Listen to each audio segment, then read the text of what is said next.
bien notre alimentation. 85% des produits que nous mangeons aujourd'hui sortent d'une usine.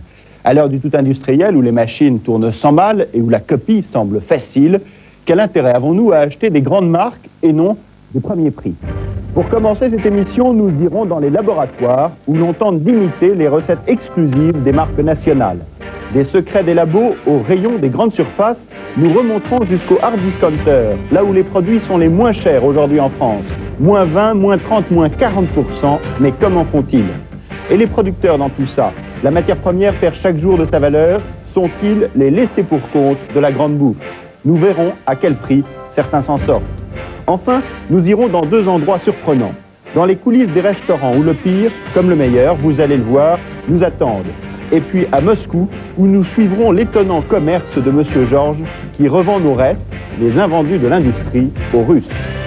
Mais tout de suite, commençons par aller dans l'une des usines les plus impressionnantes de cette industrie. Chaque jour, 2 millions de paquets comme celui-ci sortent des chaînes Barilla, une énorme machine au service d'une marque.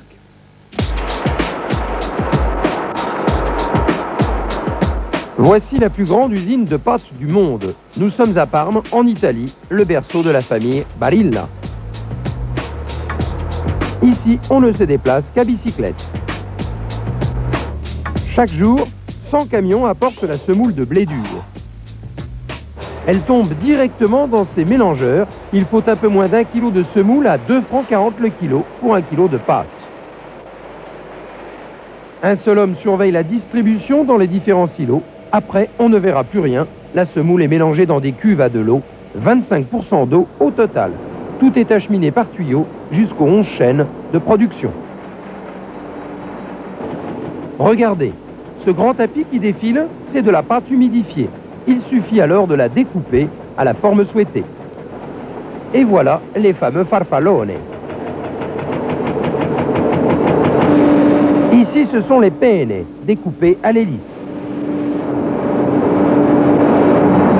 Chaque jour, 1000 tonnes de pâtes sortent de cette usine. 1000 tonnes, de quoi faire 2 millions de paquets de 500 grammes, avec seulement 40 personnes qui se relaient jour et nuit. Tout est automatisé et depuis longtemps. En 10 ans, les gains de productivité ont permis de construire juste à côté une autre usine de biscuits.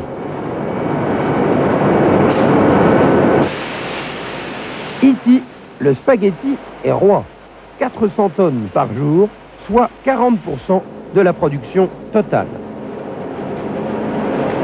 Direction le four où ils vont sécher à 80 degrés. On ressort du four et on va gentiment à la découpe avant d'être regroupé pour l'emballage. Avanti les spaghettis, près de 5 paquets à la seconde, on est numéro 1 mondial ou on ne l'est pas. Les mêmes spaghettis, Barilla les vend moins cher en Italie où ils dominent le marché qu'en France où ils visent le haut de gamme. Mais chez nous, 13 francs le kilo, c'est pas un peu cher? Ce sont des pâtes qui viennent d'Italie, oui, qui sont vendues en France dans une grande chaîne de magasins et elles sont vendues 3 à 4 francs le kilo. C'est-à-dire que par rapport à vos pâtes, elles sont à peu près 3 fois moins chères. Ma question est simple, est-ce qu'elles sont 3 fois moins bonnes ou est-ce que vos pâtes sont très chères? No, la ragione sta nel mezzo. Non, la vérité se situe entre les deux. Ces pâtes ne sont pas 3 fois moins bonnes que les nôtres. Et nos pâtes ne sont pas 3 fois plus chères. Questa pasta è sicuramente qualitativamente inferiore alla Barilla. Ces pâtes sont qualitativement inférieures aux Barilla, c'est sûr, parce qu'à ce prix de vente, elles ne peuvent contenir les matières premières d'excellente qualité qui sont contenues dans les Barilla. Che sono invece contenute nel prodotto Barilla. Eh bien pour ces 2 paquets de spaghettis, le spaghetti Barilla est à 13,40 francs, alors que nous sommes en marque Cora à 7,20 francs pour chaque fois 1 kilo de spaghettis. Mais Barilla a son image. La firme avoue consacrer 5% de son chiffre d'affaires à la pub. Reste que ramené au poids, Depardieu ne pèse encore qu'à peine 60 centimes par paquet de 1 kilo. Si on économise les honoraires de M. Depardieu, on peut peut-être améliorer les prix au profit du consommateur. La pub enlevée, il reste encore plus de 5 francs de différence. Où va le reste? Il costo totale del prodotto è fatto in gran parte da... Le coût total du produit est fait en grande partie par le prix des matières premières, la force de vente, le marketing et puis aussi la main-d'œuvre. Et si je vous demande quelle est la marge que vous faites sur 1 kilo de pâte? Ma anche questo io non lo posso dire. Non, je ne peux pas répondre à cette question. Posso assicurare che sono margini. Mais je peux vous assurer que nos marges sont relativement basses. I nostri profitti li facciamo soprattutto. Notre profit, nous le faisons essentiellement sur l'énorme quantité de pâtes que nous vendons. Il profitto Mais le profit sur un paquet comme celui-ci est très bas. Quand nous vendons des produits à marque distributeur, nous n'avons aucun frais commerciaux. J'assure personnellement les contacts avec mon directeur commercial direct auprès des grandes centrales, donc il n'y a pas de gens qui se promènent sur les routes, il n'y a pas de frais de publicité, et nous avons donc une économie, bien entendu, substantielle au niveau du prix de revient. Ce n'est pas le numéro 5 de Chanel, c'est le numéro 5 de Barilla. Un point commun entre les deux marques, ce sont leurs plus fortes ventes. Premier invité, Georges Setoshin, qui analyse nos comportements dans les linéaires, qui est capable de nous dire pourquoi on va acheter tel paquet plutôt que tel autre. Monsieur Cora, on ne l'a pas vu dans ce reportage, nous dit, moi je vous mets au défi de me dire si mes pâtes sont différentes des Barilla, par exemple. Est-ce que ce sont les mêmes? Pour un martien, oui. Pour un humain, non. Non, parce que ces pâtes, d'abord vous avez une pâte sous carton et l'autre sous cellophane, c'est déjà deux choses totalement différentes, demandez à une ménagère. Ensuite de quoi, dans l'assiette, ça n'a pas du tout le même sens. Il y a une poésie, il y a toute l'Italie dans l'assiette, et la ménagère est très heureuse d'amener ça à sa famille. Et ça vaut la différence de prix. Les marques aujourd'hui peuvent justifier des écarts de prix autrement que par le produit qui peut-être est différent d'ailleurs. Ben, elle le justifie par un point simple, c'est que ces pâtes sont achetées. Si elles sont achetées, c'est que ça plaît, et si ça plaît, c'est le seul juge de paix qu'on peut estimer aujourd'hui. Aujourd'hui, le consommateur est de plus en plus lucide, il n'a pas envie de se faire avoir, et donc il est souvent tenté par des marques moins chères quand il a l'impression que c'est un peu la même chose. Comment une marque peut-elle apporter un plus et justifier un plus? Alors, il y a marque et marque. Je crois qu'il ne faut pas globaliser. Il y a des marques qui apportent un plus parce que, véritablement, elles amènent, par exemple, un goût extraordinaire. Je vais prendre l'exemple de Nutella, l'exemple de Ricard, c'est inimitable. Donc le consommateur veut cette marque parce qu'il a un plaisir à les prendre. Et il en dépend ensuite, parce que, bien sûr, on a vu par exemple que pour Coca, qui a un goût très particulier et très difficile à imiter, secret industriel, c'est parfois facile d'imiter un goût meilleur en aveugle, mais on achète Coca. Oui, mais on achète la bouteille de Coca, on achète beaucoup de choses de Coca. Et puis, il faut bien faire attention, il y a des heavy users, ceux qui consomment du Coca à longueur de journée et ceux qui en prennent de temps en temps. C'est comme le Ricard. C'est comme le Ricard. Eh bien, je peux vous dire que les heavy users ne se trompent pas. Ça, heavy users, ça veut dire les gros utilisateurs. Les gros utilisateurs. Voilà. Hein. Alors, aujourd'hui, donc, on peut justifier avec un produit, un goût dont on dépend ensuite, tout un univers autour. On peut justifier comment? Par une innovation, par... En créant quoi? Quel type de satisfaction? Deuxièmement, on peut aussi être une marque parce qu'on a créé des peurs ou des problèmes aux gens et on répond à ces problèmes. Exemple? L'exemple Oncle Ben's, les peurs des gens, c'est d'avoir un riz qui colle. Un jour, on a créé un riz qui colle pas, on était le premier, et depuis ce jour-là, un riz qui colle pas, c'est Oncle Ben's, et les gens prennent Oncle Ben's. Il y en a d'autres? Il y a d'autres produits de ce type-là, c'est les eaux minérales par exemple. On a dit aux gens, avec telle eau minérale vous allez maigrir, avec telle eau minérale vous irez plus vite faire pipi. Eh bien les gens sont restés fidèles à ces eaux minérales, pensant que ça va effectivement marcher, et peut-être que ça marche. Ce sont des vrais problèmes ça? Ce sont des problèmes qui sont véhiculés dans l'esprit des gens, donc ils sont vrais. Nous n'avons pas à juger les problèmes des gens, ils sont comme ils sont, et s'ils sont dans la tête des gens, ils existent. Mais c'est essentiellement comme cela que les marques aujourd'hui peuvent se défendre. Elles ont ce moyen-là. Il y a d'autres exemples en dehors de l'alimentation où elles ont créé aussi ces... Je prends l'exemple extraordinaire de Pampers qui a créé Boys and Girls, c'est-à-dire une couche pour les garçons et une couche pour les filles. C'était extraordinaire d'amener ce problème chez la ménagère. Et au fond, aujourd'hui... un marché qui était complètement banalisé. Complètement plat et qui commençait à se banaliser. Eh bien, Pampers a eu l'idée d'une innovation extraordinaire. Et aujourd'hui, tout le monde est convaincu. Et c'est vrai d'ailleurs que les petits garçons et les petites filles ne font pas pipi de la même façon.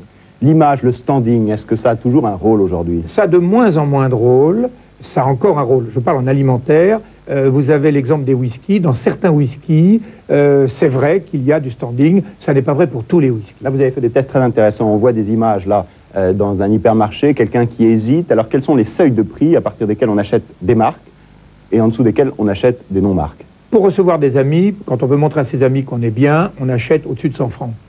Pour boire tout seul ou à deux avec un Coca-Cola ou un Schweppes ou autre chose, on achète à moins de 50 francs. Et même plus bas si on peut trouver. Entre les deux, ça n'a pas de sens de faire un prix alors. Entre les deux, il y a un mauvais positionnement. C'est un mot technique qui dit bien ce que ça veut dire. Ça veut dire que le consommateur n'en veut pas finalement. Vous connaissez le professeur Estienne? Très bien. Parce que quand on va chez lui, on a vraiment l'impression que les marques sont sinon foutues, en tout cas pas tout à fait à l'aise, parce que tout semble assez facile à imiter. Alors c'est pas tout à fait exact. Il y a des marques inimitables. Ça, on l'a vu, oui. Il y a des marques qui sont en grand péril. Je vais prendre l'exemple des jus de fruits. Ça c'est clair qu'il y a peu de chances que les grandes marques résistent, sauf certaines marques comme Tropicana qui, elles, sont inimitables. Donc il faut faire très attention. Il y a des marques en péril, oui c'est vrai. Alors le professeur Estienne, on va chez lui. Maintenant, qu'est-ce qu'il fait, lui, en gros? Le professeur Estienne, il vous fait la chose suivante. Il vous propose une qualité pour un prix. C'est-à-dire il vous propose, en tant que distributeur, un rapport qualité-prix. Alors c'est clair qu'il imite, et c'est clair aussi qu'il donne une palette de choix aux distributeurs qui vont pouvoir organiser leur politique de prix. Alors allons maintenant dans ce laboratoire étonnant. Le professeur Estienne, donc, conseille souvent des distributeurs qui cherchent à imiter les grandes marques nationales. On savait qu'on pouvait imiter les emballages. On va voir maintenant qu'on peut également imiter les contenus, et ça n'est pas illégal. Marseille. 40 000 produits sont envoyés chaque année ici par des producteurs et des distributeurs pour être analysés dans ce laboratoire, la Servac, dirigé par le professeur Estienne. Vous vous souvenez des produits libres de Carrefour, la première marque d'un distributeur? C'est ce chimiste qui l'a lancé en 1976 avec Jacques Séguéla. Mieux que personne aujourd'hui, il sait ce qu'il y a dans toutes les boîtes que nous achetons. Chaque jour, il analyse pour ses clients plus de 200 produits. Il juge de leur qualité, de leur goût, de leur degré d'innovation. Il est devenu l'interlocuteur numéro 1 de tous ceux qui veulent s'approcher de la qualité des grandes marques. Bonjour Épinard. C'est parti pour les tests. Un distributeur fait contrôler le moelleux d'un pain de mie. Un autre vérifie le poids des paquets de bonbons qu'un industriel lui livre. Tel fabricant fait analyser les noisettes que contient le chocolat d'un concurrent. Décortiqués, testés, ces produits seront demain dans les grandes surfaces. Ils sont souvent fabriqués par de petites PME qui cherchent à décrocher ces marchés. Pour cela, elles copient l'emballage des grandes marques, également la recette. Vous allez avoir un distributeur qui va dire « moi, ma cible, c'est Danette ». Vous allez avoir un distributeur, comme je vous disais, comme Carrefour, qui va dire « moi, je veux un produit original, je ne veux pas que mon produit ressemble à celui du leader ». On nous demande de faire un contre-type de Coca, mais nous avons obtenu des formules qui plaisent aux consommateurs plus que le Coca-Cola. Ce matin-là, un petit fabricant, Roxane, a envoyé au professeur Estienne un soda à l'orange. C'est une nouvelle recette à tester. Avec quel objectif? À mon avis, il veut faire un produit très frais, un petit peu qui soit concurrent à Fanta. Enjeu, être moins cher et meilleur que les marques nationales. 70 scientifiques travaillent ici. Après avoir vérifié que le produit est conforme à la législation, taux de sucre, acidité, matières premières, il est dans les moindres détails comparé à chacun de ses concurrents. Le professeur Estienne et son équipe demandent 50 000 francs et 2 mois avant de rendre leur verdict.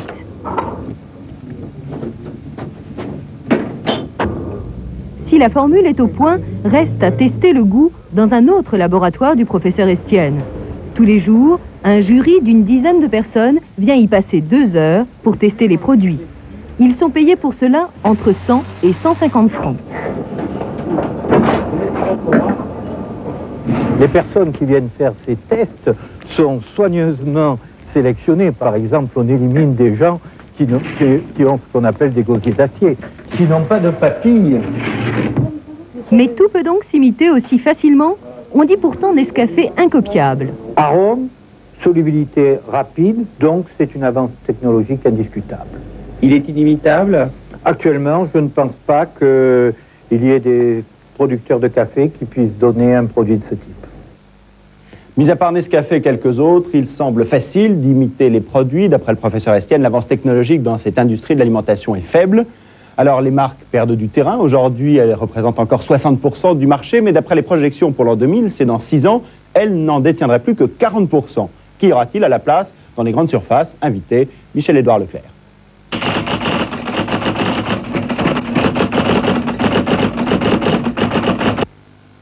Michel-Édouard Leclerc, vous n'avez pas honte comme ça de copier, on l'a vu dans le sujet du professeur Estienne, de copier les grandes marques?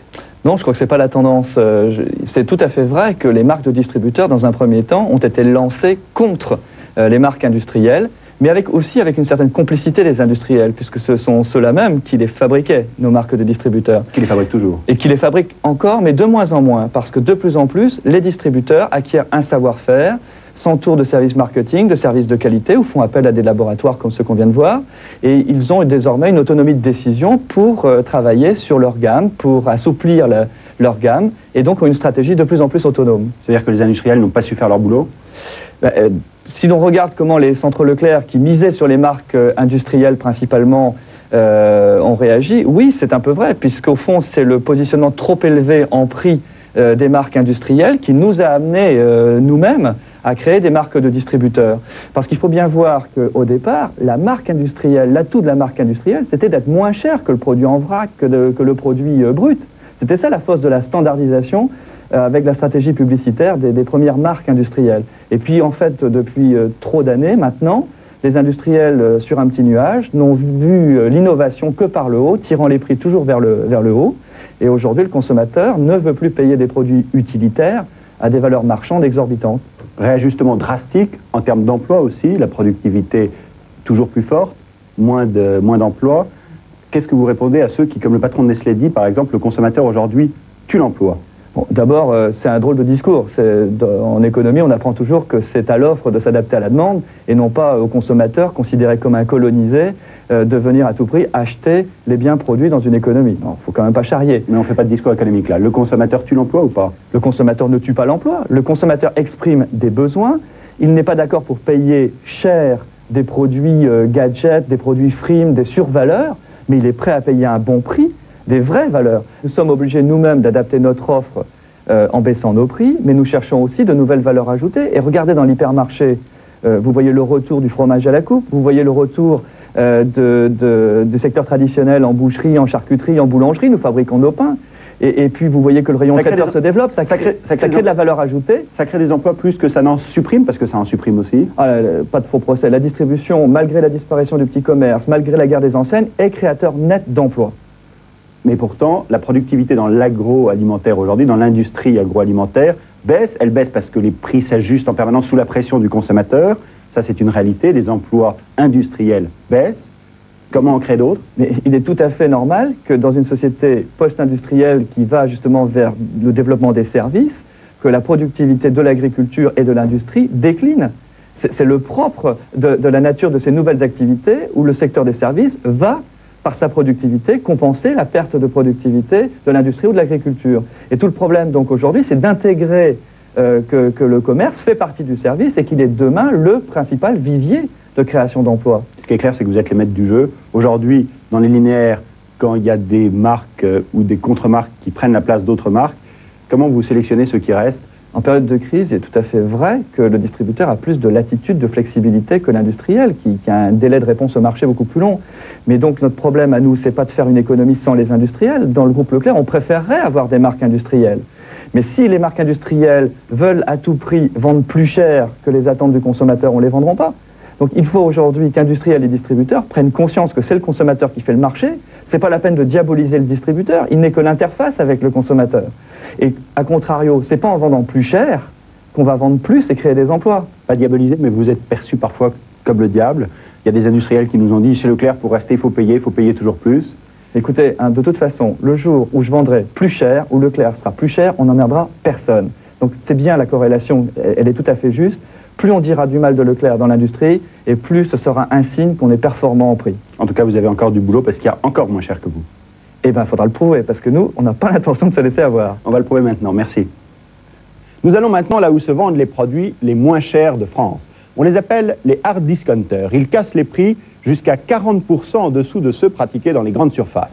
Un mouvement lancé en Allemagne dans les années 50 par 2 épiciers protestants.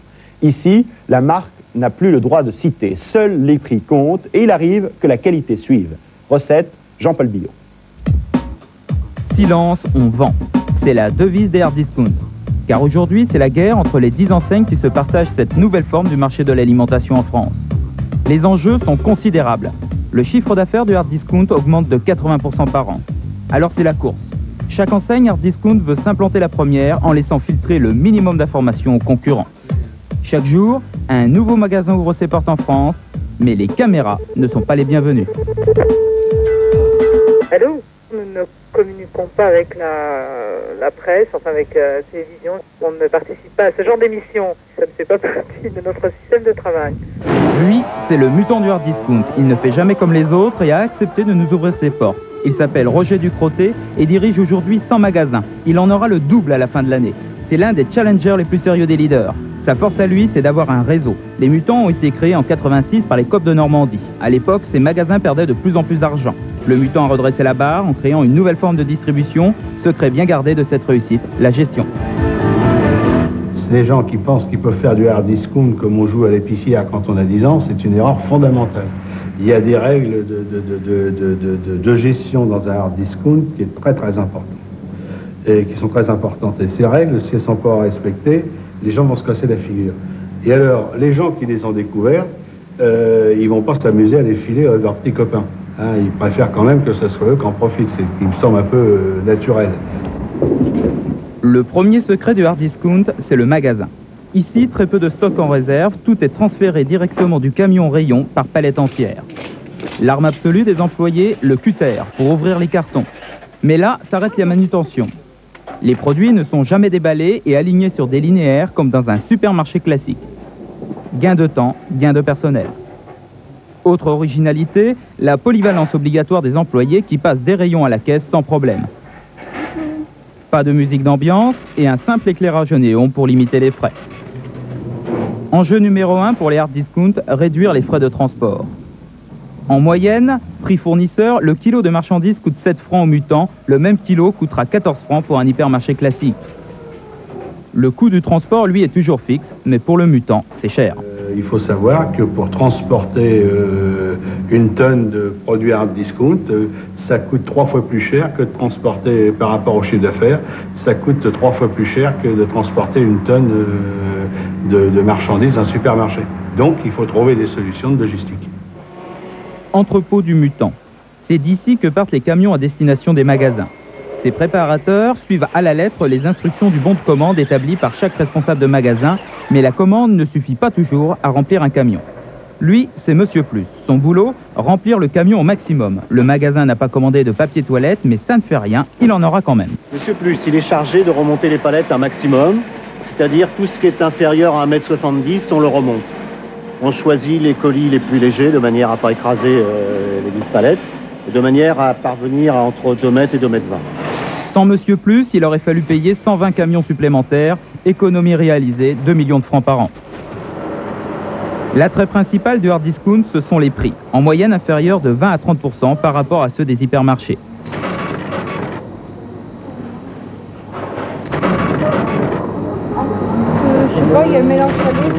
Mais ici, on n'a pas le choix. Il n'existe qu'un seul produit par catégorie.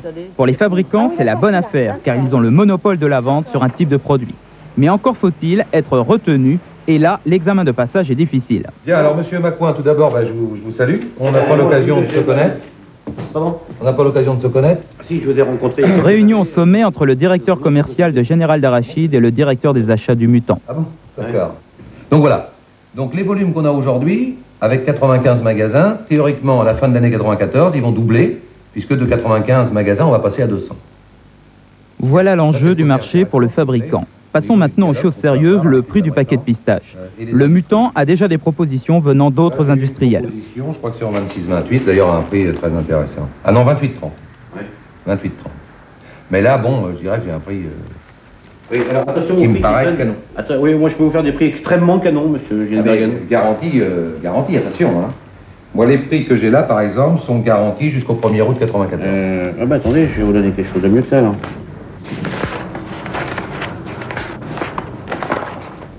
Alors, bon, ouais, c'est bien. Alors, 12, ça fait à peu près 6 francs, le 250 grammes. Ouais. Bon, là c'est un peu au-dessus de ce que j'ai, mais je vais m'assurer quand même. C'est mal parti pour le vendeur. Je peux vous faire, oui. C'est bien. Je peux vous faire moins cher que ça, hein. C'est exact, hein. Écoutez, si vous pouvez me faire moins cher dans la même qualité, je suis preneur. Hein. Quelques calculs plus tard, nouvelle proposition. On peut être aux environs... C'est taillé à la louche, hein. À la hache plutôt d'ailleurs. C'est le camembert qu'on fait la louche. À la serpe, là. À la serpe, oui. Bon, disons que on peut tirer un 30 palettes à 5 francs 55. D'accord. Le 250 grammes. Bon. Là, je pense que vous êtes dans le marché. Oui. Vous êtes dans le marché, mais alors, pouvez-vous m'échantillonner d'un paquet? Le prix proposé pour les pistaches est bon, mais ce n'est pas encore gagné. Le directeur des achats du Mutant ne prendra sa décision qu'après avoir fait tester le produit. Car pour les hard discount, la qualité ne doit jamais descendre en dessous d'un certain seuil et l'emballage doit séduire le client, comme celui des grandes marques. Le packaging, il n'est pas extraordinaire au niveau de l'accroche client. Par rapport aux produits qu'on a aujourd'hui chez Benoît ou autre, si vous voulez. Oui. Bon, déjà, là, la couleur, à mon avis, moi je la trouve, entre guillemets, assez merdique, faut le dire. Faut dire, M. Gelsbergen, on arrive là dans un domaine très subjectif.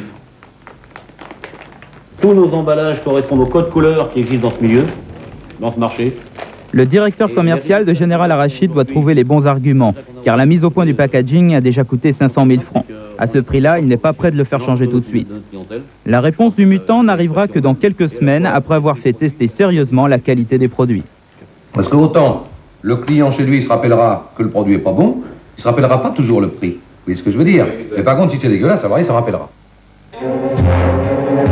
On les appelle les écaliens. Ce sont les élèves de l'école des métiers de la distribution basée à Rouen. Dans 1 ou 2 ans, ils seront chefs de rayon dans un supermarché. Mais pour l'instant, ils sont en voyage d'études chez le Mutant. Enquête serrée pour connaître les secrets bien gardés du hard discounter. On va laisser 200. Et l'évolution du magasin, vous constatez des augmentations de chiffre d'affaires régulières? Tout à fait. Oui. Quels sont les produits sur lesquels vous margez le plus? Enfin, les familles. On se fixe une marge de 14% à peu près sur tous les produits. On rentre les chiffres dans la calculatrice. Premier bilan. Conclusion, c'est qu'ils font beaucoup de résultats a priori. Vu les frais engendrés au départ pour la surface et par rapport donc aux frais de personnel qu'il y a, le résultat dégagé semble supérieur à un hyper classique. Par rapport à des supermarchés traditionnels qui sortent en moyenne des résultats après impôt de l'ordre de 1 à 1,5%, les plus performants des hard discount sortent sans doute des résultats après impôt de l'ordre de 4%. Deuxième objectif pour les étudiants, la nature des produits proposés à la vente par le hard discounter. Pour le poivre et la purée, pas de problème. Les cartons d'emballage indiquent clairement la provenance. Mais pour les autres produits, mystère. De toute façon, il est vrai que ce sont les grandes enseignes, les grands producteurs qui font les marques des hard discounters, mais on ne retrouve pas le nom de la société leader. On ne va pas retrouver sur une boîte de petits pois Dossi, même si c'est Dossi qui crée le produit. Bon, d'accord, mais alors comment on peut faire le consommateur pour s'y retrouver? On regarde sous la boîte, on trouve un code qui donne le numéro de l'usine. C'est comme ça qu'on peut vérifier d'où viennent les produits. Regardez ces 2 boîtes de poivre. Sur le produit hard discount, on lit le code EMB 84080. Le même numéro figure sur l'étiquette du produit de marque vendu en hypermarché. Il y a des fabricants pour qui c'est un débouché important. Ils ne fabriquent pas 2 produits différents, l'un pour le hard discount et l'autre pour d'autres chaînes de magasins. Donc c'est le même produit et ça peut être un produit de très très bonne qualité. On dit que dans les assortiments de supermarchés discount, il y a des produits qui sont très mauvais, d'autres qui sont donc très bons. Alors donc la société Nielsen a étudié 50 produits et la comparaison scientifique des critères de qualité montre que dans 20% des cas, les articles hard discount sont meilleurs que les grandes marques nationales et dans 36% des cas, de qualité identique. La qualité est donc souvent au rendez-vous chez les hard discounters. Mais dans bien des cas, ce n'est pas de la qualité France. 25% des produits du Mutant sont importés. Les industriels étrangers ont compris les premiers que le marché du hard discount était à prendre. Les gâteaux apéritifs sont espagnols, le chocolat en poudre allemand, rapport qualité-prix imbattable. Mais depuis quelques mois, les industries françaises se réveillent enfin. Et par exemple, ça c'était un sucre qui venait de Hollande. Maintenant, on va avoir un sucre français parce que nous tenons à avoir des produits français. Mais les produits d'importation, quand même, ça fait partie... ça fait partie des règles du jeu. Ça a au moins le mérite, quand c'est des bons produits, de donner un peu de tenue à nos industriels qui ont tendance à croire qu'ils possèdent la vérité. Alors, ils ne possèdent pas la vérité, c'est parce que il faut qu'ils se remettent en cause, comme nous, on s'est remis en cause. Il n'y a aucune raison qu'ils ne s'y mettent pas. Mais alors là, quand même, vous leur faites un petit peu de chantage d'une certaine manière. Vous leur dites, moi je l'achète à l'étranger si c'est pas compétitif. Non, on leur fait pas du chantage, on leur apprend à travailler, c'est pas pareil. Avec les autres hard discounters, le mutant veut imposer sa loi aux fabricants français. La part du hard discount représente aujourd'hui 4% du commerce de détail alimentaire. En l'an 2000, ce sera plus de 10%. Les industriels n'ont pas le choix. Si demain, le hard discount arrive à 25%, ils travailleront plus sur 75% du marché. Autrement dit, il va y avoir de la coche chez eux. Donc il faut qu'ils... C'est inéluctable, ils y viendront. Et ils y viennent déjà, mais très discrètement. Le groupe CPC produit ainsi la marque Benco et aussi 3 autres marques de granulés chocolatés que l'on peut trouver dans des hard discount ou comme produit premier prix dans des supermarchés classiques. Différence de prix entre la marque leader et ses copies, 2,50 € en moyenne. Question, le produit est-il identique? Que justifie un tel écart de prix? Comment sont fabriqués les différents produits? Réponse. Je ne peux rien vous dire. Sur ce sujet... Non, il n'y a pas d'espoir. D'accord. C'est terrible. C'est terrible, hein? Non, mais sincèrement, je ne peux pas vous dire. Désolée. Au revoir. Et chez Ducrot, quelle réponse? Un niet, donc pas de possibilité de s'exprimer sur le sujet. C'est vrai qu'aujourd'hui encore, ils rechignent à avouer qu'ils peuvent fournir les supermarchés de hard discount en produits spécifiques pour ces enseignes. Je crois que c'est vrai que c'est tout de même un sacré camouflet pour les grandes marques et que ils n'ont pas forcément intérêt à dire que pour rentabiliser leur outil de production, ils peuvent mettre à mal leur marque en offrant à ces enseignes des produits très compétitifs sur le marché. Les grands groupes se cachent, des petites PME n'hésitent pas à ouvrir leurs portes. Ce sont des entreprises pas seulement spécialisées dans le hard discount, elles fabriquent aussi pour les marques de distributeurs. Villeneuve-sur-Lot, l'usine de fabrication Cereal Food. Lui, c'est le patron, il s'appelle Raymond Legendre et il a fait un constat tout simple. Le marché des céréales petit déjeuner augmente de 28% par an. Face aux grandes marques, une place est à prendre sur le secteur. Résultat, un investissement de 30 millions pour une usine ultra moderne, conçue pour fonctionner avec le minimum de frais. Sur la chaîne Cornflakes, qui tourne 24 heures sur 24, 2 employés seulement. Et pour la matière première, on limite les frais de transport. L'usine est installée dans le sud-ouest, gros producteur de maïs. Sur un gris de maïs pour faire du Cornflakes, on le paye, je dirais, entre 2,25 francs et 2,65 francs. Nous sommes environnés de concurrents et chacun essaye de l'acheter au mieux. Et nous avons la prétention de ne pas être parmi les plus mauvais. Résultat, ce paquet de 375 grammes de cornflakes est vendu au hard discount environ 4 francs. Rapport qualité-prix imbattable. Des réseaux d'hypermarchés ont décidé de faire appel également à Cereal Food pour produire leur marque de distributeur. D'autres distributeurs préfèrent avoir une marque réservée. Et c'est une tendance aujourd'hui, si vous voulez, devant la guerre que se livrent les distributeurs sur les marques premier prix, de se protéger pour que le consommateur ne puisse pas reconnaître un produit par rapport à un autre, etc. Il y a maintenant une grande tendance à sortir ses propres marques réservées, le produit étant bien entendu exactement le même. L'emballage est différent, le contenu est identique et le prix de vente en magasin sera différent selon les distributeurs. Pourtant, Cereal Food vend ses cornflakes au même prix à tout le monde en sortie usine. La vérité économique, c'est le prix départ usine. C'est un prix net départ usine et les différences après tiennent aux conditions de livraison. Est-ce que c'est un camion complet? Est-ce que c'est pas 15 palettes? Est-ce qu'on doit livrer magasin par magasin, etc. Mais ce n'est pas à nous de nous impliquer dans la guerre que se livrent les distributeurs. Et nous n'avons aucune raison d'aller privilégier telle ou telle enseigne. Les hard discount bousculent le marché de l'alimentation. Avec eux, les consommateurs prennent de nouvelles habitudes. Ils comparent les prix entre les distributeurs et ils goûtent souvent de plus en plus la qualité des produits sans se soucier du nom du fabricant. C'est une vraie révolution commerciale. Alors cette pression sur les prix, bien sûr, les consommateurs en profitent. Les industriels, quoi qu'ils en disent, s'en sortent. Soit ils fabriquent pour eux-mêmes, soit pour les distributeurs, soit même, nous l'avons vu, pour les hard discounters. Mais si on remonte comme ça le circuit, finalement on se rend compte que la pression, ce sont les producteurs de matières premières qui la subissent, l'agriculteur. Est-il le laissé pour compte du système? Prenons l'exemple de la pomme de terre. Les cours varient en fonction des récoltes. Actuellement, ils sont au plus bas. Alors, comment s'en sortir? Une solution, vendre à l'industriel, même si c'est ce dernier qui en tirera le plus grand profit. Hénin-Beaumont, dans le Nord. Depuis quelques années, les producteurs de pommes de terre souffrent. 30 centimes seulement le kilo vendu aux grossistes. Les prix se sont effondrés, divisés par 3 en 4 ans. Une solution pour Philippe de Marquilly, vendre sur contrat à l'industrie. Avec les prix fixes, oui, en ce moment, quand on fait une moyenne de l'ensemble, c'est quand même avantageux.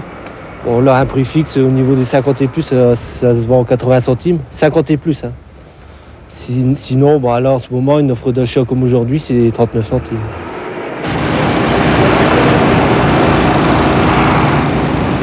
L'usine Flodor à Péronne, dans la Somme.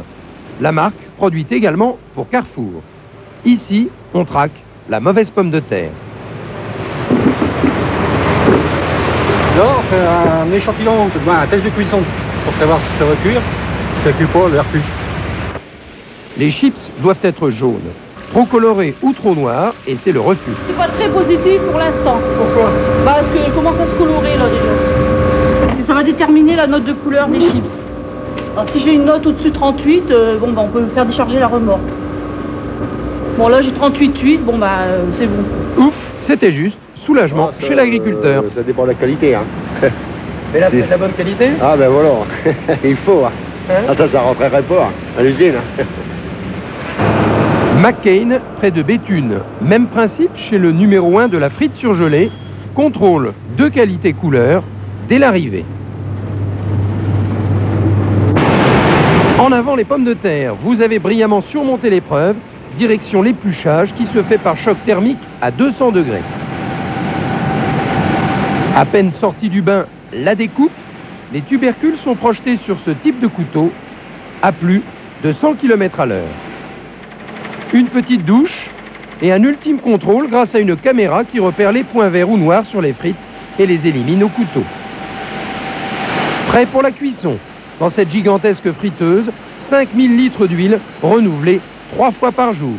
Pré-cuisson à 180 degrés et ensuite congélation à moins 35.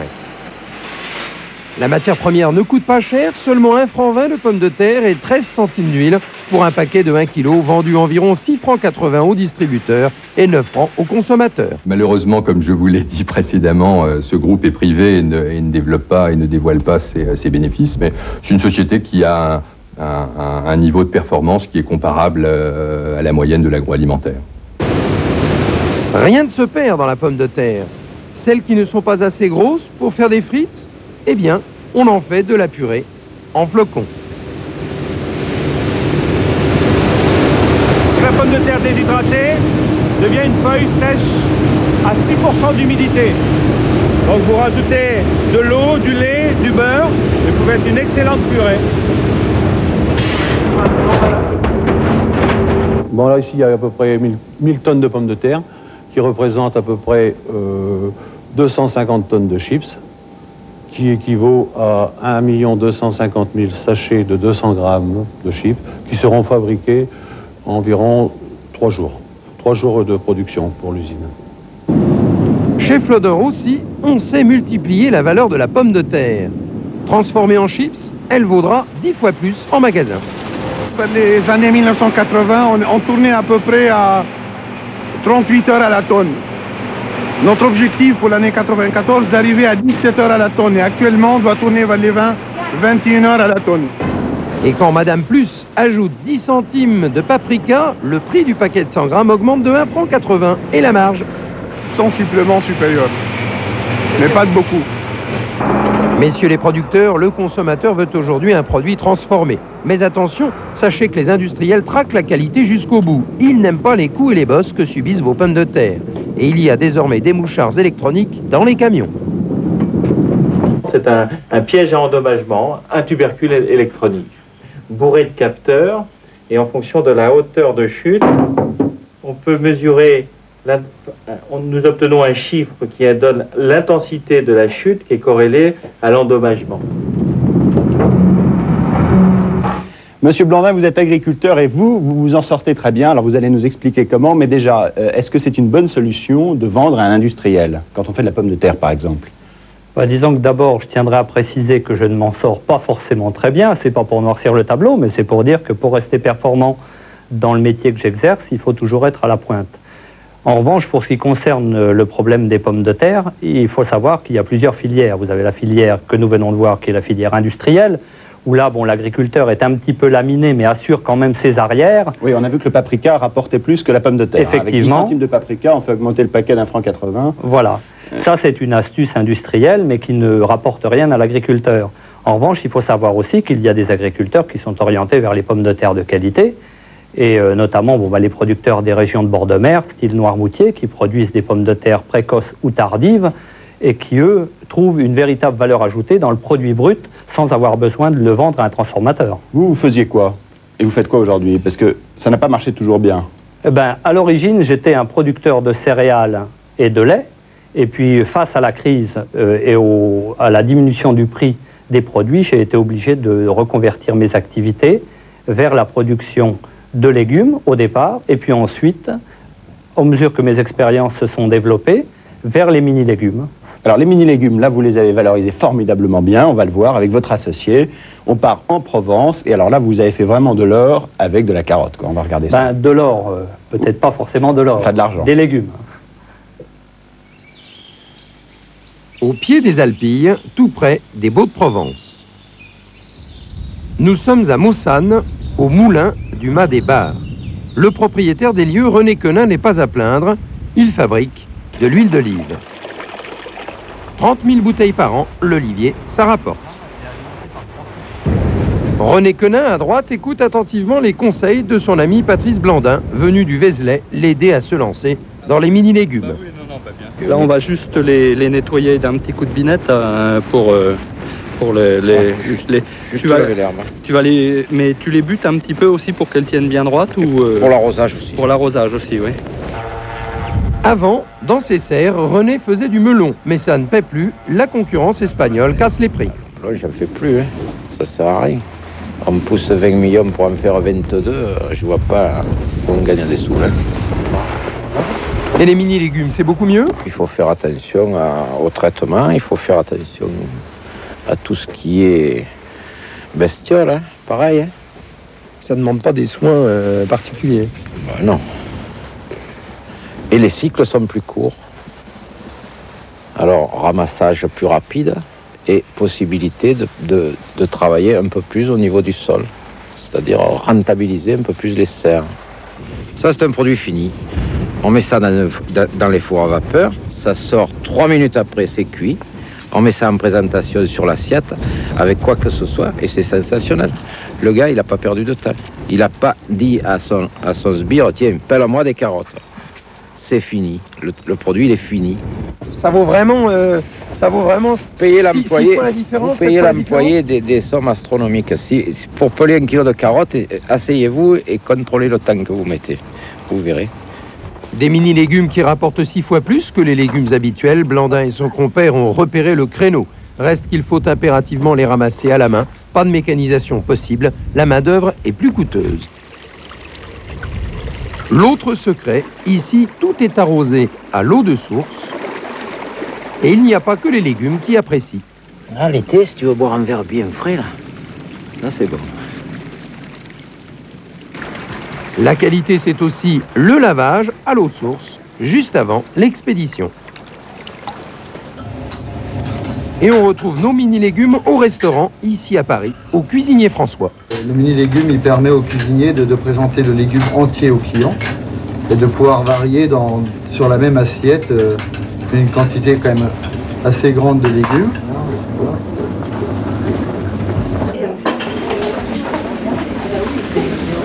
Voilà le pot-au-feu de mini-légumes et sa brioche à la moelle et celle de Guérande. Bon appétit, monsieur. Voilà, alors ça c'est une assiette à 90 francs et ça, ce plateau-là par exemple, il vaut 500 francs. Ce n'est quand même pas donné à tout le monde, vos mini-légumes. Est-ce que vous pensez qu'il y a un marché vaste pour ça? Est-ce qu'on peut vendre ça moins cher?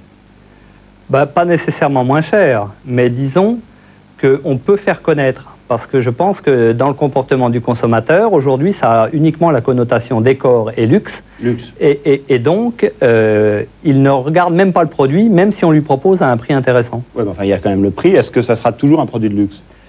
Ça ne sera pas forcément toujours un produit de luxe, mais je ne sais pas à qui ça tient, si ça tient à la distribution ou au producteur, de faire que ça ne soit plus un produit de luxe. C'est abordable, par exemple, dans les grandes surfaces, on peut en acheter les mini-légumes? Je pense que quelqu'un qui a envie de se faire plaisir à un moment ou à un autre, qui accepte bien de payer 200 francs une bouteille de vin pour faire plaisir à des amis, peut très bien accepter d'acheter 2 ou 3 barquettes de légumes à 15 francs pour décorer les assiettes pour 6 ou 8 convives. C'est le prix dans les grandes surfaces? C'est le prix en gros dans les grandes surfaces. Alors, c'est vrai que la miniaturisation, d'ailleurs, ça marche aussi dans l'industrie. On a l'exemple des mini vaches qui rient. Les mini vaches qui rient rapportées au kilo, 58 francs le kilo, alors que la vache qui rit rapportée au kilo, habituellement 40 francs, 40% de plus quand on miniaturise.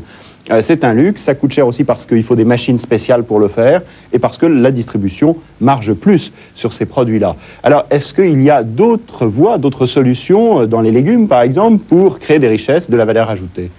Il y a d'autres solutions, notamment dans les légumes.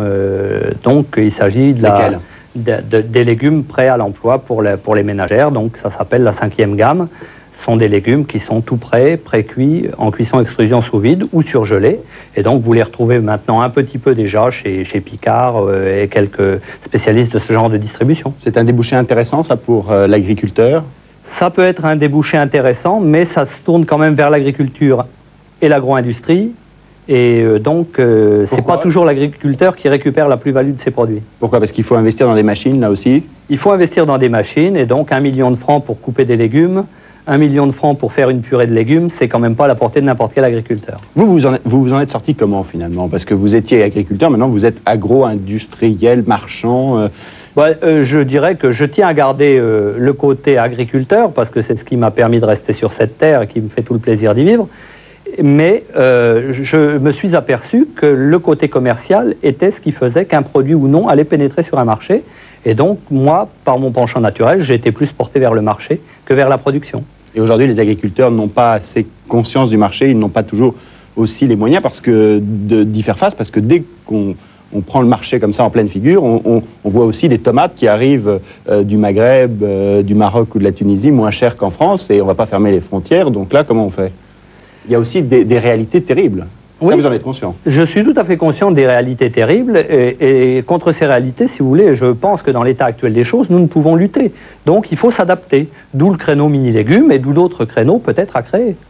Alors justement, cette difficulté à valoriser la matière première, c'est le problème de la pêche. Nous avons embarqué sur des gros chalutiers industriels, mais aussi sur des petits bateaux.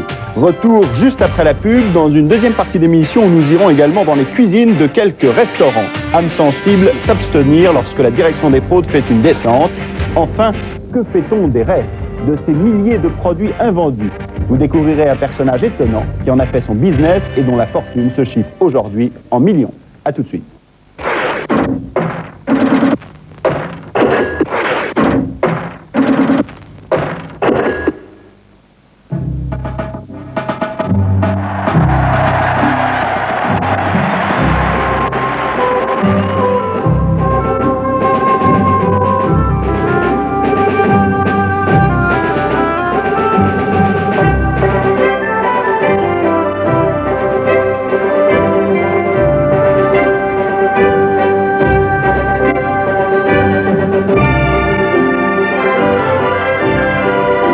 Créant de la solidarité entre les hommes, l'assurance fait progresser la société.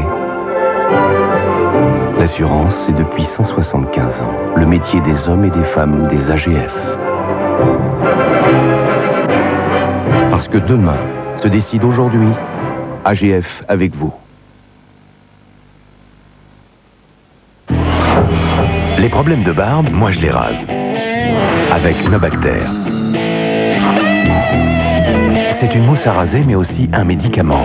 Demandez à votre pharmacien. Dans Nobacter, il y a un antiseptique. Alors, les infections, le feu du rasoir, nos problèmes. Mousse à raser Nobacter. Les problèmes de barbe, rasez-les. Nobacter, nos problèmes.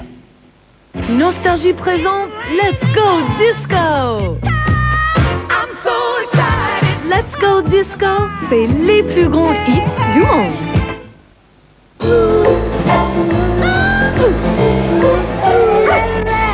Attention, voici Kodak Fun Flash. Avec un flash à l'intérieur, déjà chargé sans réglage, Kodak Fun Flash est un petit appareil prêt à tout flasher. Plus une photo à perdre et toujours plus de photos à faire avec Kodak Fun.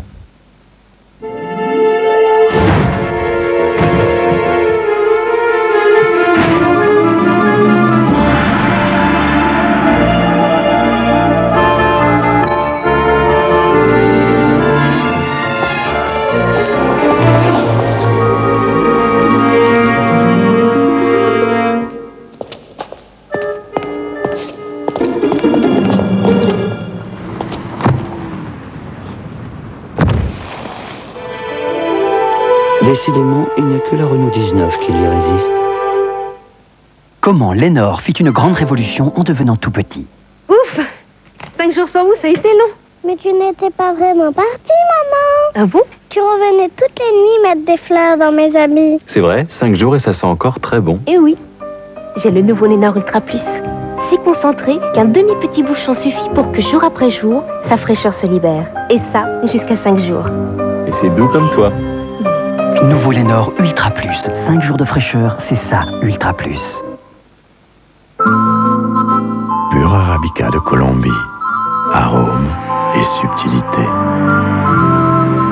Cap Colombie de Nescafé. Stress, pollution, votre cuir chevelu est agressé. Pellicule, cheveux ternes. Et demain, chute de cheveux? La solution, c'est Pétrolane. Un complexe unique, riche en extraits naturels. Chaque matin, en massage, Pétrolane stimule le cuir chevelu, élimine les pellicules, ralentit la chute des cheveux. Votre cuir chevelu respire. Vos cheveux sont nets. Pour garder des cheveux plus forts, plus longtemps, Pétrolane. Nouveau aujourd'hui pour les cheveux gras, lotion et shampoing séborégulateur. Bon, compte tenu que certains d'entre vous ont reçu la même lettre que moi, je ne vais pas pour une fois grimper les 5 étages. Merci. C'est l'EDF qui écrit « Madame, nous vous proposons de vérifier avec vous que votre abonnement correspond bien à vos besoins d'électricité. Je subodore qu'on va payer un prix plus juste. » EDF vous écrira à vous aussi, si nécessaire. Nous vous devons plus que la lumière. Vas-y, vas-y. Vas-y.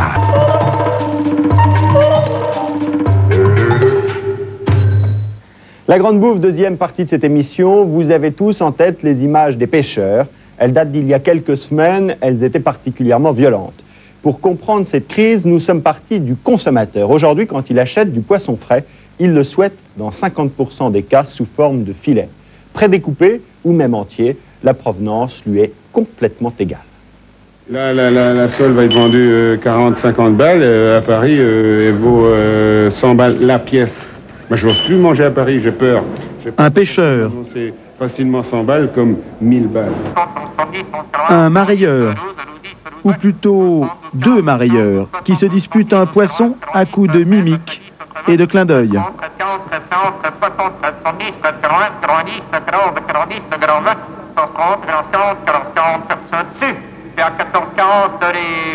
Enfin, des poissons à l'étal de votre poissonnier. Des poissons, ou plutôt des filets de poissons. On s'arrête, il n'y a pas d'effort à faire, et puis avec des femmes qui travaillent, il y a le micro-ondes. Et les gens avant achetaient du poisson entier, ils voulaient voir le poisson, voir les yeux du poisson, voir les ouïes, s'il était bien frais, etc. Alors que maintenant, c'est le filet. On arrive à la maison, on met le filet dans le micro-ondes, on cuit, puis au bout de 4 minutes, tout est prêt, quelques pommes de terre, et puis voilà, l'assiette est prête. Donc c'est vrai que c'est très très facile de cuisiner. C'est la cuisine moderne, en fait, la cuisine actuelle. Près de la moitié du poisson frais mangé en France est aujourd'hui consommé en filet. Et les filets, ça n'a rien à voir avec ce que vous croyez. Dans les flancs de ce navire, des espèces hier encore inconnues. Des grenadiers, des empereurs, des sikis, des sabres. Pour remplacer les lieux où les cabillots, devenus rares, on descend aujourd'hui pêcher à plus de 1500 mètres de fond. 14 marins, 17 jours de mer, 80 tonnes de poissons capturés. C'est ce que l'on appelle la pêche industrielle. L'armateur, derrière le pylône, est content. Il y a de la marchandise.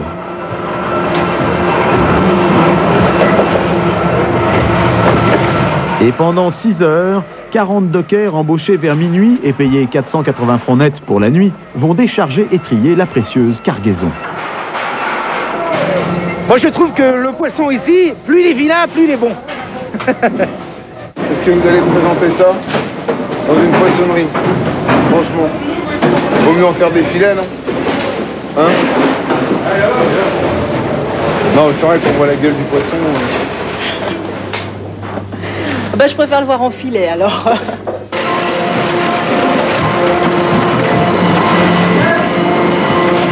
il est frais.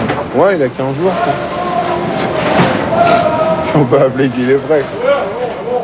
Et pourtant si, il est frais ce poisson, rien à voir avec du congelé. Il a certes passé 15 jours dans les cales du navire, mais à peine débarrassé de la glace qu'il a conservée, les opérations ne traînent pas.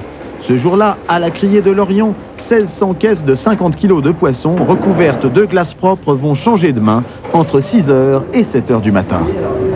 Il est là, numéro 2, on fait blessé 42 kg, cas 17. Derrière les bacs se déplace un crieur, c'est lui qui annonce les cours. Devant lui, une cinquantaine de marailleurs, intermédiaires entre pêcheurs et commerçants, viennent faire leur marché aux enchères.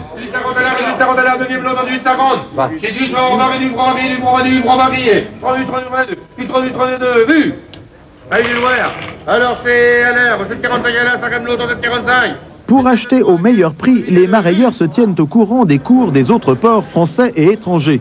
Ils sont en relation permanente avec leur bureau. T'achètes tout ici parce qu'ailleurs c'est moins cher. Ou alors tu bourres dedans ici parce qu'ailleurs c'est plus cher. À la Criée, on fait des coups, même quand on parle aux journalistes. On va leur dire déjà tous les achats que j'ai faits déjà.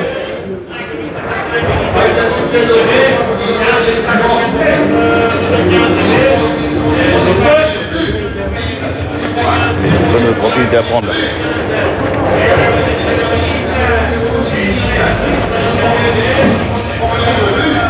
Allô, allô.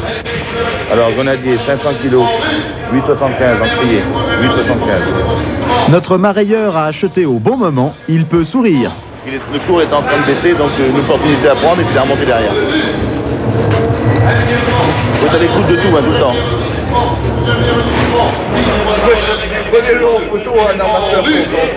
Une photo d'un armateur content, ce n'est pas si fréquent, mais aujourd'hui la pêche s'est bien vendue. 1 million 150 000 francs à peu près. 1 million 150 000. Ouais, je vais aller voir. Dans ce jeu des prix, le pêcheur n'est pas pour grand-chose, il subit le cours, aujourd'hui il a gagné, demain il perdra peut-être. Hier le grenadier était à 8 francs, il a commencé à 8 francs et il a fini à 9 francs, il est redescendu à 8 francs. Les sikis, ils ont fini hier à 6 francs et aujourd'hui ils sont à 7,50 à peu près. Et demain ils sont peut-être à 8 ou à 9 ou ils sont peut-être à 5. C'est le lot, c'est notre lot quotidien ça. Le marailleur, lui, est dans une situation qui est détestable. Financièrement, il est dans une situation difficile. Donc, on ne peut pas lui demander d'acheter cher un produit dont il n'a pas garanti sa vente. Il va donc acheter, comme je disais tout à l'heure, par précaution à un prix très bas, s'il n'a pas réussi à se couvrir sur le marché en étant certain qu'il va l'écouler. Revenons à nos poissons. Ils ont désormais changé de propriétaire. Ils vont être transformés en filets dans des magasins de marée. Ces caisses se dirigent chez Capitaine Watt, une filiale du groupe Intermarché.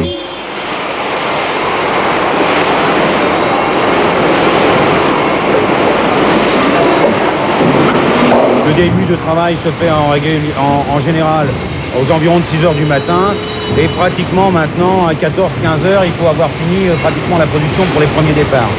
Donc on a un temps très court et très concis pour la production. Moins de 3 heures après leur déchargement, Empereur en rouge et Grenadier en gris vont enfin prendre forme consommable, celle de filet. À ces poissons peu attirants et bon marché, on va donner de la valeur. Environ 2 kg de Grenadier à 7,45 francs feront 1 kg de beaux filets, découpés, lavés, pelés, à 20 francs, prix de revient départ usine. On retrouvera notre filet de grenadier dans les poissonneries aux environs de 40 francs, toujours parmi les poissons les moins chers. Plus on met de valeur sur un poisson et moins il se vend cher. C'est un peu paradoxal tout ça, mais un merlan tout brillant pêché par un petit bateau vendu sur place entier se vend plus cher qu'un filet de merlan congelé vendu dans un freezer center. Le merlan pêché dans un petit bateau, c'est du poisson frais. C'est là qu'est la bonne affaire et c'est ce qu'ont bien compris les pêcheurs artisans de certains petits ports bretons. D'autant qu'une partie des consommateurs serait prête à suivre, au moins à en croire les hypermarchés. On souhaite que soient créées des marques dans le poisson, comme il en existe en matière de fruits et légumes, parce qu'on sait que c'est la seule solution pour valoriser les produits. Leclerc achète directement à des artisans du poisson estampillé du port de provenance. Pour lui, l'intérêt est double, supprimer les intermédiaires et animer un rayon poisson que les produits en filet ont banalisé. Un rayon poisson mal tenu, c'est souvent l'indication que le reste du magasin est aussi mal tenu, y compris ce qu'on ne voit pas. Alors qu'un rayon poisson bien tenu, même si le consommateur n'est pas conscient, dans son esprit, pour lui, c'est une indication de la qualité de tenue du magasin. Le milieu de la pêche est en train de vivre ce qu'a vécu le milieu de la volaille ou des fruits et légumes il y a 20 ans, où il y avait comme une crise comme ça, et que le problème, c'était un problème de prix du produit. Et maintenant, on vend du poulet à 15 francs, mais on vend aussi la volaille fermière à 30 francs, avec une indication de provenance. On sait qu'elle vient ou de Chaland ou du Gers, et on sait que le consommateur a besoin d'être assuré sur la provenance du produit. Problème, le poisson ne se laisse pas aussi facilement courir après que le poulet. Il ne suffit pas en effet de poser ses filets pour ramener du poisson et celui que l'on cherche. Sur ce petit bateau de 12 mètres, à 3 heures de mer du Conquet, au large de l'île d'Ouessant, on pêche de la lotte. Pourtant, lorsqu'on remonte ces filets posés la veille, on ne trouve souvent pas grand-chose ou pas vraiment ce que l'on est venu chercher. On trouve parfois du poisson, des raies, des barbus, un peu de tout, beaucoup de crabes qui s'en mêlent les pattes dans les filets et tout de même des lottes.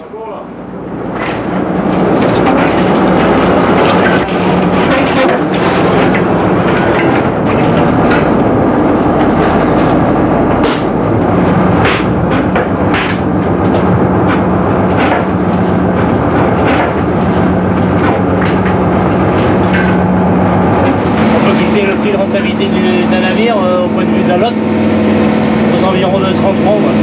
Et là on est en dessous, on est à 25, 26, 27 francs de moyenne. Donc on est en dessous le seuil de rentabilité.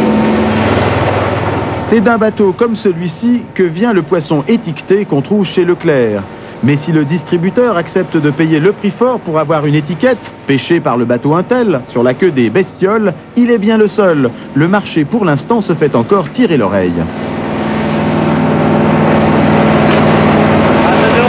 De l'empêcher normalement, mais pour l'instant c'est pas tout à fait le cas. Pour l'instant vous vendez au même prix que d'habitude. Ah oui, parce que les barrières ne marchent pas assez vite, donc ça les intéresse pas apparemment. Tout a débarqué à Saint-Malo, à Granville, à Roscoff, à Brest ou à Guilvinay. De toute façon, 9 fois sur 10, on est pêchés dans les mêmes endroits. Donc l'origine, si vous voulez, est la même. Ce qui est important, c'est la qualité, c'est la fraîcheur. Donc, vous voyez, on peut définir des qualités, mais un label... Dans quelques années, on verra plutôt sur les poissons des étiquettes marquées « pêché à telle date » et il en viendra sans doute d'ici. Dans le petit port d'Erquy, dans les Côtes d'Armor, la criée est ultra moderne et informatisée. Ici, on vend un lot de poissons toutes les 20 secondes. La vente est toujours aux enchères, mais les éclats de voix ont disparu. Et tandis que le prix affiché descend, l'affaire est au premier qui se décide en appuyant sur son petit clavier. Taille 3 non lié, 78 kg. Mais toute la technique moderne du monde n'y pourra rien, la pêche reste une cueillette, une chasse. On fait avec l'arrivage du jour et quand les bateaux ont ramené des dorades, chez les marailleurs bretons, on vend des dorades. Ah ouais, c'est vraiment de la dorade rose. Elle est belle, ouais. Extra. Et j'ai une quinzaine de kilos dans plus de 1 à 55. Tu mets la caisse? D'accord. Imaginons que nous tracions une ligne fictive à hauteur de Boulogne-sur-Mer. au nord de Boulogne-sur-Mer, nous allons nous retrouver avec des débarquements de bateaux qui sont des débarquements quasi industriels. C'est-à-dire que dans un bateau, on va avoir 5, 6, 7 espèces de poissons différentes et dans des quantités relativement importantes. Au sud de cette ligne qui passe fictivement à Boulogne-sur-Mer, il n'y a pas un bateau qui arrive dans nos ports sans 30, 35, 40 espèces de poissons différentes. Ça, c'est une force, parce que... Oh, your beach too big. Don't want you cause your beach too big. Mad at you cause your beach too big.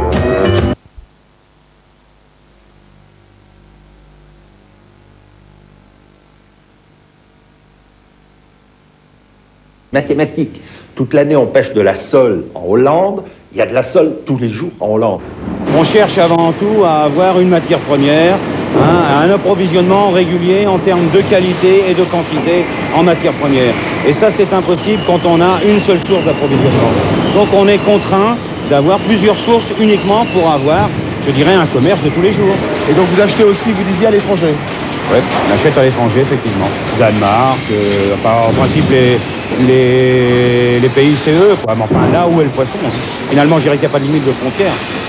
Aujourd'hui, le marché du poisson est un marché mondial et il en arrive même par avion des États-Unis ou d'Afrique. Le consommateur n'attend pas, il faut fournir.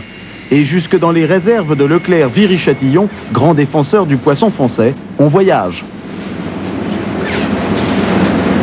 Si vous voulez ne pas céder du terrain à nos concurrents, on est obligé de proposer quand même ces produits, même si c'est des produits d'importation. Voilà ce qu'on appelle la réalité du marché. Les labels français pêcher le temps redonneront-ils de la valeur aux poissons? On leur souhaite de connaître moins de mésaventures que dans la viande. Extrait du dernier numéro de Que choisir avec la découverte d'un trafic d'anabolisants dans le département de l'Allier et la révélation selon laquelle ce trafic pourrait concerner des animaux sous label. Le ministère de l'Agriculture lui-même évoque la difficulté d'assurer une véritable garantie de qualité pour les viandes labellisées. Difficile de savoir parfois ce que l'on mange. Est-ce le cas dans les restaurants? Les arnaques de l'assiette première avec une descente de la répression des fraudes dans une station de sport d'hiver. Nous l'avons accompagné, nous avons filmé tout à fait normalement, sans cacher la caméra, mais compte tenu de ce que nous avons vu, nous avons gardé les responsables de ce restaurant dans l'anonymat. Comme presque tous les jours pendant la saison de ski, la brigade de répression des fraudes de Grenoble monte en station. L'excursion n'a rien de touristique. Pendant toute la journée, les inspecteurs vont s'enfermer dans des cuisines de restaurants pour traquer fraudes et mauvaise hygiène. La méthode est toujours la même, choisir une victime dans ses listes et faire irruption sans prévenir. Troisième visite de la journée dans cet hôtel pension 2 étoiles dont le menu à 220 francs semble, ma foi, fort alléchant.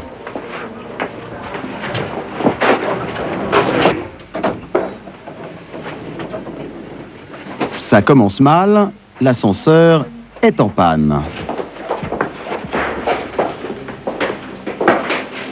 Nous venons pour faire un contrôle. Alors, qu'est-ce que vous voulez voir? Le restaurant, ça comme ça. Eh bien, il est là, le restaurant. On prend une cuisine. Oui, une cuisine.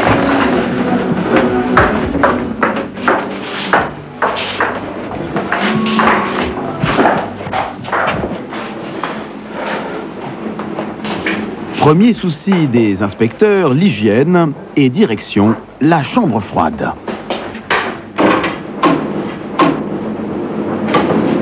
Dans la bassine, il y a quoi là? Hein? Ça, c'est du potage. Du potage? Ouais. Vous le laissez par terre comme ça, c'est un couvert? Dans un seau, je pensais que c'était bon comme ça, dans un seau